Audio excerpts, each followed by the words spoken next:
You asked questions, the developer answered them. Let's do this. Do you consider social gamers to be real gamers? Honestly, what constitutes a gamer is just as subjective as what constitutes a writer or an artist.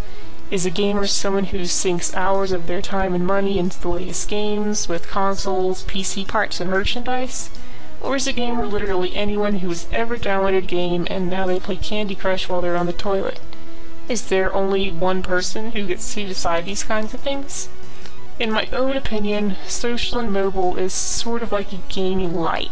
I consider it to be baby's first gaming, but that's not a bad thing. It's become a societal norm for the everyday person to play these little mini-games, especially on their work computers or on their mobile devices. Some people are perfectly happy playing a game just to occasionally pass the time. Others will develop an interest into larger scale games and may invest in a gaming PC or console later on. Social and mobile, or at least some form of them though, are going to be part of gaming arenas from now on, whether they're considered real or not. How do you define the line of using microtransactions to make the experience more enjoyable versus making people pay for basic stuff that should already be in the game? This is something that is so varied and difficult and changing all of the time that would be hard to answer in any definite manner. The basic formula should be super simple. We charge very little or no money for a base game, and then microtransactions serve as a continuous source of income instead of the base cost. But in practice, this is extremely hard to pull off well. Social games companies have entire teams devoted to nothing but monetization. Ask for too little and the game becomes a money drain and the company can't afford to pay its own employees. Ask for too much and you risk angering your user base and driving them away, and then you get nothing. So one of my favorite social games used to be this extremely cute online version of the Oregon Trail. I grew up with the Oregon Trail and I was super excited. And I genuinely liked this game, but I did recognize that it didn't monetize well. There weren't enough incentives for people to pay, so they didn't pay. And sure enough, the game was eventually shut down and relicensed into something a little more cookie-cuttery that was safer for business, which kind of made me sad. On the other end, there was the Dungeon Keeper mobile game, which was the famous game that shoved its advertisements and offers into your face at every turn and basically made you buy in order to progress.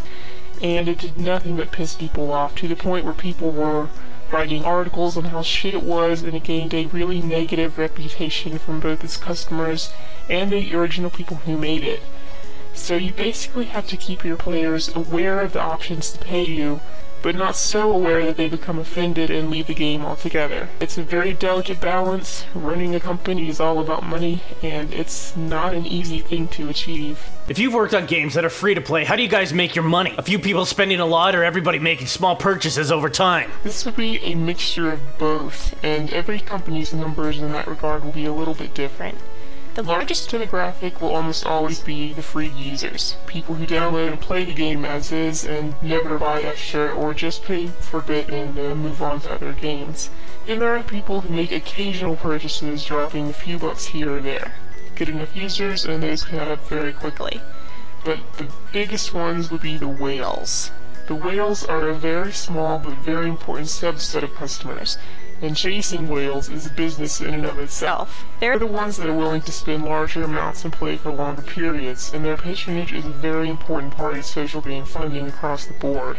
There are users out there who like certain games so much that they are willing to spend hundreds and, on rare occasions, thousands of dollars per month towards their hobby. It's actually pretty fascinating stuff. Monetization and marketing teams watch sales and customer trends extremely carefully. If a link isn't being clicked on or our activity chart starts to go down, they want to know why. If something has shown itself to be very successful, they start digging into the reasons it was successful and how to replicate that in other areas. All in all, there's a lot going on behind the scenes in social gaming, and I honestly think it's kind of cool. Why are so many social games soulless pieces of garbage that attempt to steal money from the mentally disabled type of person that would spend money on a social game? It's actually pretty funny because mobile and social are really shit on by both sides of gaming, hardcore gamers and indies alike. They're seen as predatory, soulless, trashy, cheap imitations of games that don't offer the deeper gameplay of mainstream gaming or the biting social commentary of those artsy games. But you know what? It's an industry, and it's a market, and it's a big market. and that's not just going to go away, especially if there's a buck to be made. But despite being seen in a very negative light, there are plenty of good social mobile games out there, and you've probably played some and just don't want to admit it. I consider myself mostly a PC gamer, but even I occasionally fall under the spell of a little casual game, and next thing you know I spent hours playing this quote-unquote garbage game. Hardcore gamers might find themselves legitimately enjoying games of Sparkle Unicorn Rodeo in some kind of private shame, while indie journalists tend to take these mental gymnastics to justify their addictions to pretty dolly dress up as the newest form of feminism. Guys, it's okay to just enjoy games for the sheer sake of enjoying them. Any games that engage you or you have a fun time playing, fucking go for it. I know this one dude who played like 7 hours of Spartans vs. Zombies, and he was having a grand old time. What percentage of your gamers are women? I've personally worked on games that have been pretty evenly split as far as their men and women audiences, and also on ones that have been vastly female majority.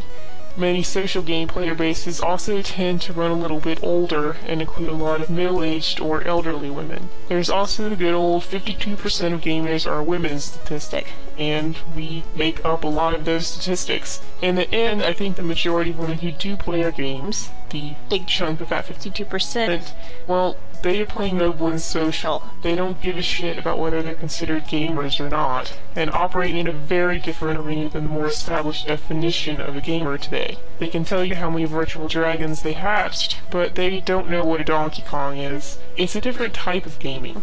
They're a different audience, they have different goals, different marketing, and I think trying to lump them all together for some catch-all statistic, well, it's not a great idea and just offends all the parties involved. Do all these focus groups cause any genuine hindrance to making games? All the time.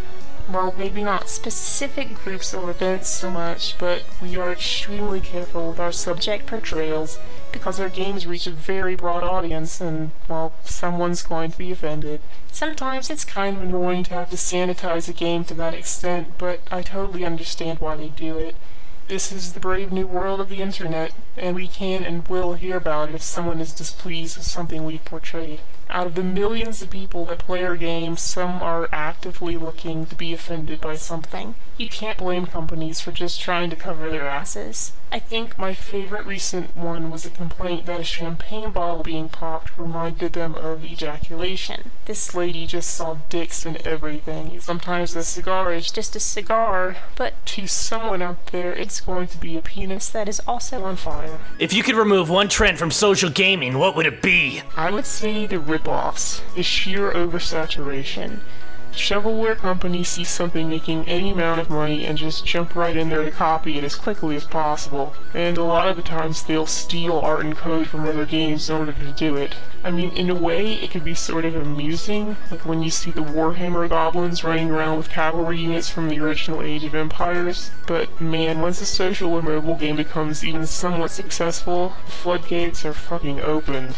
This is honestly one of the biggest problems for this side of the industry, in my opinion. The market is absolutely flooded, originality is stifled in favor of safety, and you've probably got a few weeks after the release of your game before people just start ripping you off. Some people think that the mobile and social games genre is a bubble getting ready to pop because of that sheer oversaturation. And believe me, everyone who works on these type of games is aware of it. At the end of the day, you just have to be confident in your own product, and make sure that you are shines above the rest. A few of the games I worked on have been ripped off, even down to the UI button placements, but our customers didn't fall for their bullshit because we established that we were a good company, we work hard on our games, and we do our best to earn our player base's loyalty. And that pays off for everybody. Does games journalism affect social gaming like it does AAA and indie gaming? The genre of gaming I work in isn't much affected by games journalists. The overwhelming majority of women that play our game don't read into most forms of gaming news seriously. There are exceptions, of course, but mostly they don't care about that kind of stuff in their day-to-day lives, and it doesn't really affect their game choices. So we can engage our customers through ways other than game articles, and I think we're pretty lucky in that respect, really. Why do I say we're lucky? Because games journalism is a shit show at the moment. There's a lot of stone throwing and a lot of glass houses involved here. I see so many complaints about how gamers are immature and abusive, often from people who are themselves immature and abusive. And you know what? I kinda get it. There are some gamers out there who can be genuinely nasty people. There are all kinds of nasty people out there. Everybody knows that. But then these journalists write articles about how people should be the change that they want to see, and that video games should mature as an industry. But so few of them practice what they preach. They turn around and they act exactly like the belligerent assholes that they're supposed to be decrying. They get in big internet battles for all the world to see. The lack of any sort of professional standard is commonplace. People openly threaten other people while writing under their employer's name. Twitter wars are actually the norm. And then people are left standing around wondering,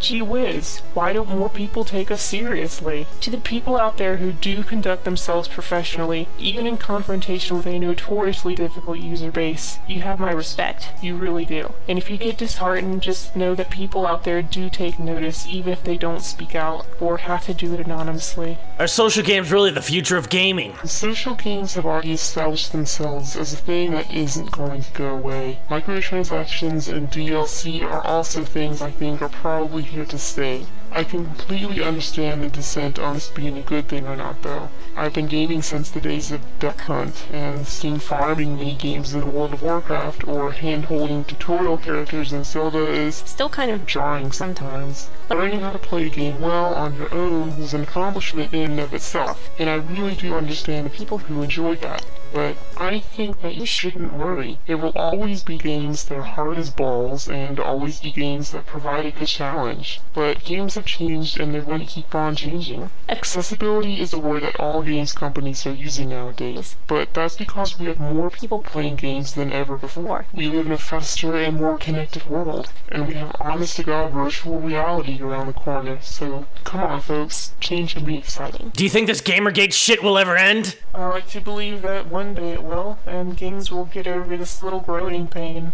One day, maybe we can have games with beautifully rendered, giant, jiggling, anti-gravity space boobs sitting right next to games about the experience of being a gender-fluid furry with social anxiety trying to order coffee, next to more Dicky games, or whatever the hell games are being made, all existing side by side in some utopia where people leave each other the fuck alone and just play video games. Will that happen? Probably not. It would be nice though, wouldn't it? Is it that hard to be a woman in games? I think one of the biggest things to affect me here has been this worry that women will be ultimately scared away from the industry. I know that it's not been a great situation lately, and that you can find so many articles or op-ed pieces about how women are being terrorized in the game industry.